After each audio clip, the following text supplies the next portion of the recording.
రోజు నైట్ మీరు ఒక ఉడకబెట్టిన దోసపండు తిని పడుకుంటే పొద్దునే వెరీ వెరీ స్మూత్ గా పని అయిపోతుంది. వెస్టర్న్ కమోడ్ ఎంతసేపు కారిడోర్ అని సస్తాడే ముసలోడు లోపలికి వెళ్ళి దుబ్బించుకోవచ్చుగా.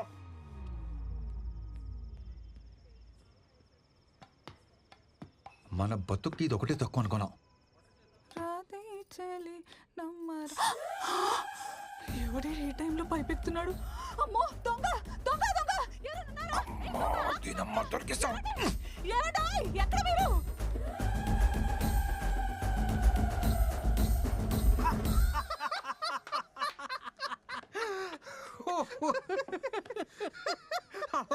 వాళ్ళమ్మ చూసేసిందా? ఏంటి ఆ నవ్వేంటి? మీకు తెలుసో తెలీదో మీలో ఒక పెద్ద సైకో ఉన్నాడు తెలుసా? ఆవిడ చూసింది నా ఫేస్ కి, అది నా బ్యాక్ ని. చూడాల్సినంత ఫ్రంట్ కదా. ఎరా డిసప్పాయింట్ అయ్యావా? ఈ ఆఫీస్ లో సాడిస్టులు బాగా ఎక్కువైపోతున్నారు. అబ్బా చూడాల్సిన